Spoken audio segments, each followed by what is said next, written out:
It helps you strategically develop your ideas and in the meantime, save you valuable time, which we all say we don't have enough of, right? Hello there, and welcome to today's episode of the Easy EdTech Podcast. My name is Monica Burns, and I am so glad that you're here to join me today. If you want to make the most of education technology, aka EdTech, well, you are in the right place. My goal has always been to help make EdTech easier and give you ideas you can try yourself, share with a colleague, or bookmark for later in the school year. Every Tuesday here on the Easy EdTech Podcast, you'll hear stories from my time in the classroom, the work I do now with schools and districts, and my travels to different EdTech events.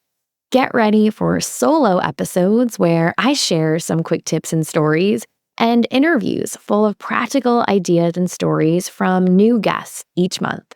If we mention something you'd like to check out, make sure to click the link. You'll find it in the episode description or the summary area where you're listening to this podcast, or you can find every episode and all of the resources we mention by going to classtechtips.com/podcast. Or by going to classtechtips.com and just clicking on the Easy EdTech Podcast button at the top of the page. This episode is sponsored by my new ASCD deck of cards, Purposeful EdTech Tips. It's part of the Quick Wins series and packed with 50 fast, effective ideas for planning, teaching, and reflection. You'll find AI prompts, student activities, teacher tips, and strategies for checking for understanding, all designed to help you use EdTech with purpose. Whether you're planning your next unit or looking for a quick idea before class starts, these cards are full of inspiration and super easy to use. Head to classtechtips.com/cards to grab your deck today. That's classtechtips.com/cards to check it out. This week's episode is titled A Librarian's Perspective on AI for Educators with Charity Hatley. And I'm so excited to chat with Charity today.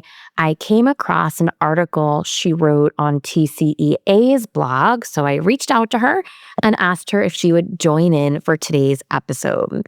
She is a teacher librarian in Texas who really used her library as a lively and interactive classroom. And in today's conversation, she shares how she uses AI tools in a lot of different ways.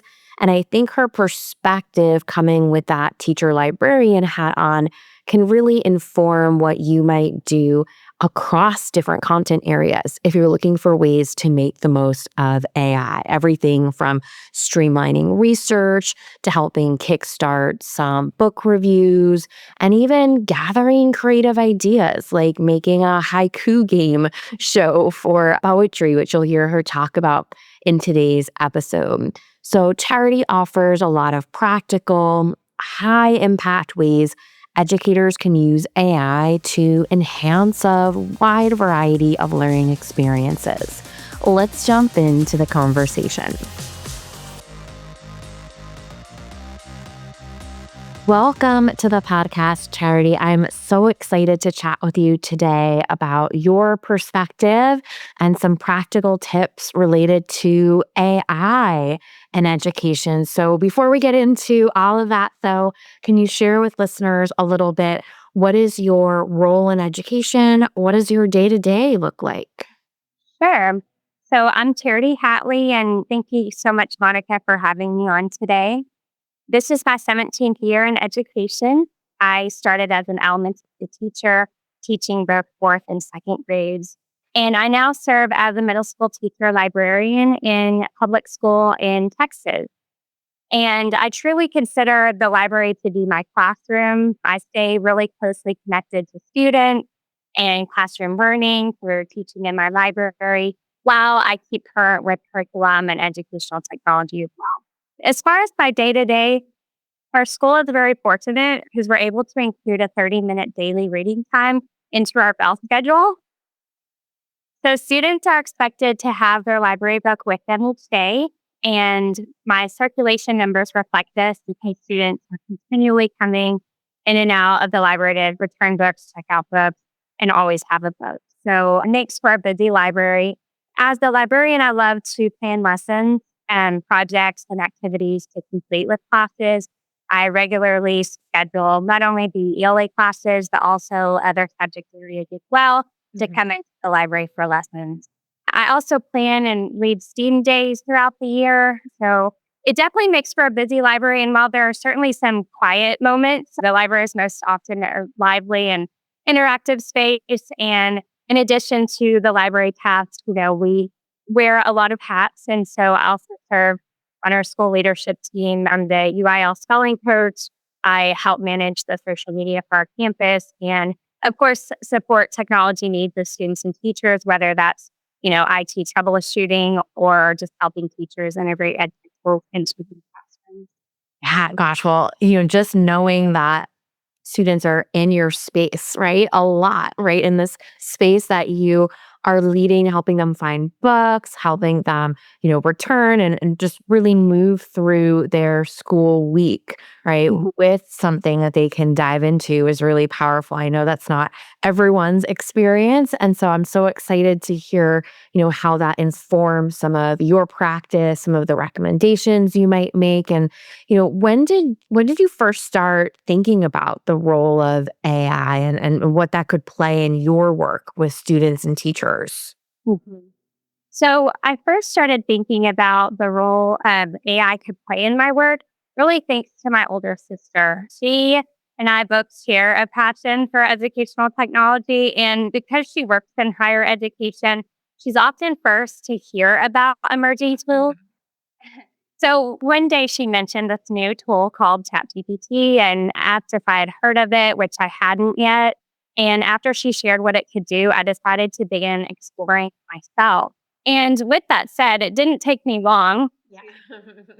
You in it as an educator, as you know, and just as a human in general, I began using it often for my personal life as well. But particularly, I remember one of the first times that I used it, just in the very beginning, was in my role as UIL spelling coach, a position that, as you can imagine, it doesn't exactly make mastering over 700 spelling words that you turn into like an exciting learning experience. So I wanted creative ways to make practices more engaging. So I asked ChatGPT for ideas. I specifically asked for interactive games. I asked for EdTech suggestions. And the result to me was pretty incredible. I implemented some of these activities and students really started enjoying the practices. I know that I definitely did too. That and experience enjoyable for me as well. But, just that in the beginning stages of my use of it really first opened my eyes to how AI could help transform teaching and learning by what it provides for you and your needs as an educator.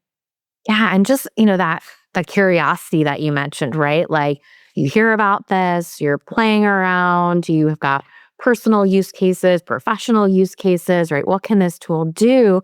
And then really picking out that way that it can act as a thought partner or collaborator, right? You know your students, you know your goals, and you know where, right, you could use that extra help or different types of connections, right? And creating those kind of games and activities is such a fun way for someone to start jumping into a tool like this.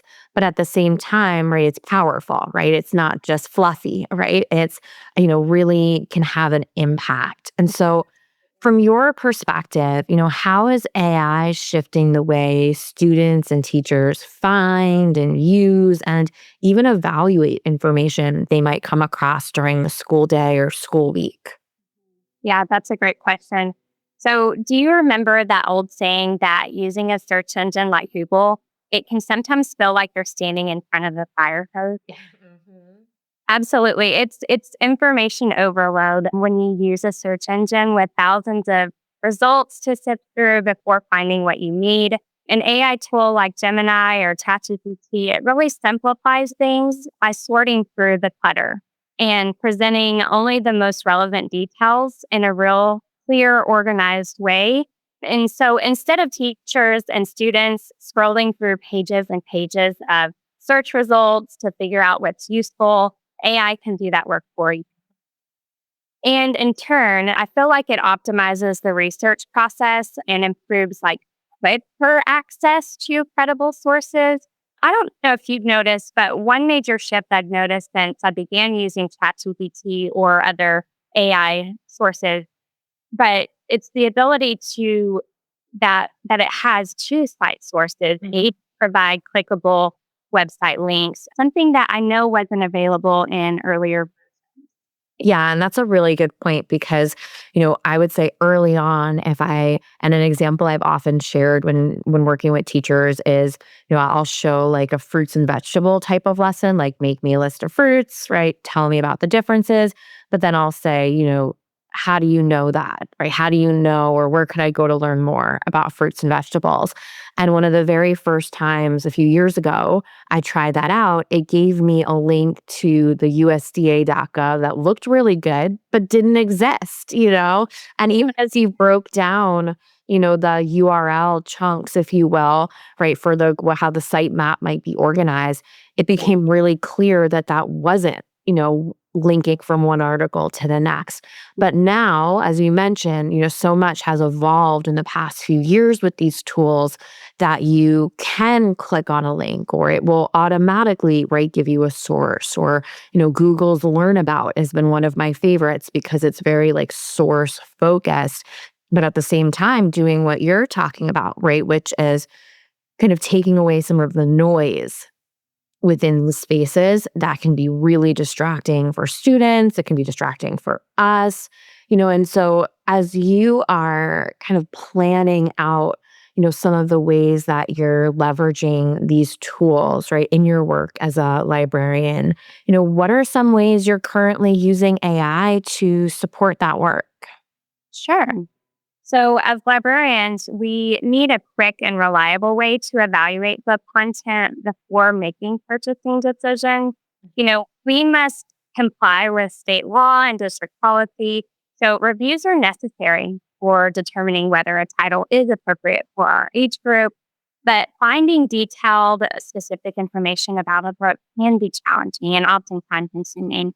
And instead of reading an entire book cover to cover or spending time digging through multiple sources, I use AI with a targeted prompt to have it quickly gather, cite, and summarize reviews. And so I'm very detailed in my prompt. And, I recommend saying, for example, something like I am a middle school librarian serving students aged 11 through 13. I need an age appropriateness evaluation for the book, state the book title, state the author, using credible sources such as Purpose Reviews, School Library Journal, and Common Sense Media. Include the recommended age range for the book, include examples of mature content in the book if applicable. So the results that I get from this type of prompt allow me to efficiently assess whether a book complies with state law or school board policies and is suitable for the library collection. Yeah, and just those are ways, the way how you, set up that prompt, right? Doing some of the best practices that, you hear in education, outside of education about your role, about where you're looking to gather information from, right? What that sourcing should look like, what some examples are of this in action. I think that's a really great way for someone to maybe take a step back if they're not getting a result from a prompt on the first go of it that meets their expectations, right? They may not be as specific, right, as you're being, right, when you're writing something like that. Sure. Are there any other kind of ways that you're using that may be useful to a listener, right, who's trying to find a good example of what this technology might look like in a library space or in a space where they're supporting students in general? Sure. I feel like it can really be a way to bring your great ideas to life. So, just an example, a way that I use it in developing lessons or activities. as librarians, we're typically former teachers. We know the text inside and out, which also means we know the ones that students and teachers don't usually love teaching or learning about for that matter. So, and teaching poetry can be one of those for some educators, including myself. But I discovered as a librarian a national haiku poetry contest through youngpoets.org, where students can submit haikus to be considered for publication in the Young American Poetry Digest. I wanted to involve my students in the contest, so knowing how much they love music, I had an idea to create a game show style activity that tied haiku poetry to popular songs. So using ChatGPT, I asked it to generate haikus based on song lyrics. And once, it completed its magic, I put the haikus line by line in a slides presentation to show to students as clues. And they were able to come up and they got to compete like Family Feud style, buzzing in to guess the song. And after each team answered, I played a short audio clip of the song to reveal the correct answer. And this activity, it kept them fully engaged. And after we discussed the structure of the haikus, I helped students make the connection with the 575 format. And then I introduced the details of the contest to them. And in order to promote independent thinking and ensure that students' work was their own, I did have students keep their devices away and write and submit their haikus on paper before leaving the library. But I found that the results were incredible. Many students wrote multiple haikus. They were excited to have me read theirs, and that showed me that they were very proud of the haikus. Many of them were even selected for publication. Our school received a free copy of the book. Parents could purchase one as well, and I got to celebrate our students by posting it on our school's social media. So I feel like ChatGPT generating those haikus for the game show in just seconds was a game changer for me. It gave me the content I needed to bring my idea to life, and it was the reason I was able to pull off the game successfully. Yeah, and I can imagine that that was a pretty immersive experience for students who, traditionally might have just seen that 575, haiku format up on a Google slide, and their interaction now with the audio component, the musical connection. Even if they don't know what song it's referencing, knowing that that song is about to be played for them and they're going to hear a new song, right? So it's a different kind of way to immerse students in an experience. And, what I think I found as well, one of the powerful things about these tools is their ability to make connections that we might not see, right? Whether that is making a connection between a haiku and a popular song, between a basketball skill and adding fractions, right? Like whatever it might be, right? Those connections sometimes seem obvious once you've taken a look at it, but it might not be the best use of our time to come up with those connections, but to vet or to review them and pick the ones that are going to be, the best fit. So I think that's such a fun example for someone who is looking for a way to leverage these tools for a specific purpose, like boosting engagement, developing a literacy skill. And, as you think about some of these low lift and high impact ways, educators might interact with these tools, is there a place they should start, using AI to save time? Or sometimes I like to think of it as, scale their impact. Sure. Like, I believe that one of the best low lift and high impact ways to use AI is to have it generate higher level thinking questions on any topic. You can ask AI to create questions that go beyond simple recall and the knowledge or comprehension levels of Bloom's taxonomy, and instead focus on having it generate questions that promote higher order thinking skills like analyzing and evaluating, which encourages students to engage in critical thinking. And better yet, as I got to thinking about it, maybe having it create questions for each level of Bloom so that you can visibly see the stair step difference in the questions for each level as it increases. And this provides a quick professional development strategy that builds awareness of the differences between lower and higher level questioning. And even further, you could use ChatGPT or other AI platforms to help gain activity ideas for each level as well to provide for learners, just to keep them engaged. Yeah, no, I like that way of kind of accomplishing a few different goals if you're sharing this, with your teacher team or a couple colleagues who are interested, right? Making a connection to other best practices that they might be familiar with, like how we like to differentiate or what we do for common formative assessments or how we introduce different types of questions. And so if you are, talking to someone casually or a listener's, kind of trying to unpack, right, where their best next step is.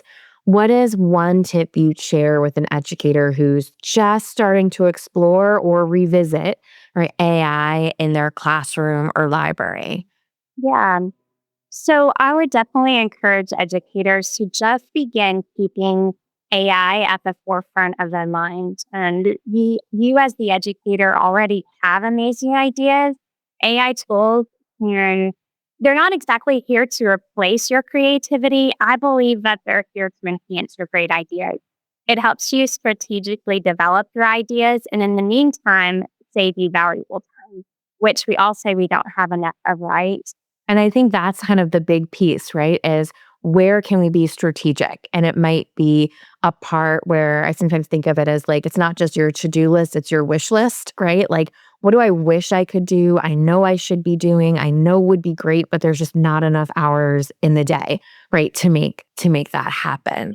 And if teachers just think of, AI as their brainstorming partner, their on-demand assistant, when you have an idea, big or small, it can help you quickly shape it into a detailed plan and generate resources for you, or even suggest ways to make your idea for a lesson even more engaging, relevant, and impactful for your students. So the key, I feel, is to lean into experimenting with it and let AI help turn your great ideas into something even greater than what you imagined. I love that, and especially as kind of a message for us to wrap up with today, Charity. So I'm going to link out to all ways for people to connect with you. For someone who's on the move, listening in, for them to kind of hear it and bookmark it that way as well. Where can people connect with you? Where can they learn more about your work? Sure. So LinkedIn is where people can connect with me. I do manage our school social media accounts, so I don't specifically have one for the library, but I did create a Google site with some ideas and things that I've implemented in my library that I have also provided the link to in show notes. And of course, on TCA's blog, I do have my school librarian's guide to ChatGPT using specifically Book Scout. You can use any AI for that as well. Wonderful. And I'll link out so people can find all of those great resources and put them into practice this school year. Awesome. Thank you so much, Monica. It was lots of fun chatting with Charity today.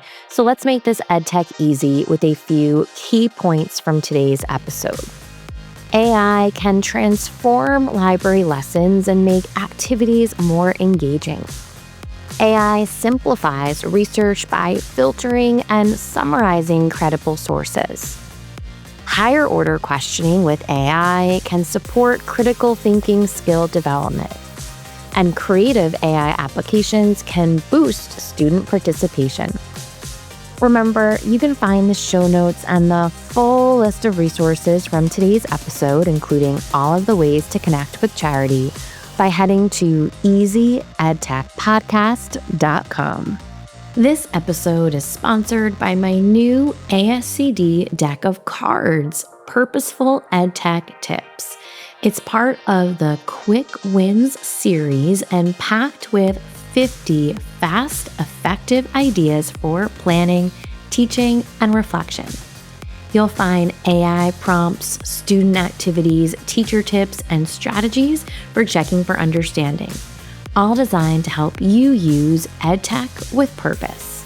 Whether you're planning your next unit or looking for a quick idea before class starts, these cards are full of inspiration and super easy to use. Head to classtechtips.com/cards to grab your deck today. That's classtechtips.com/cards to check it out. Thank you for listening to this new episode of the Easy EdTech Podcast.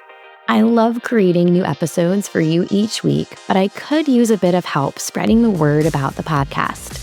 Can you leave a rating or review on your favorite podcast app?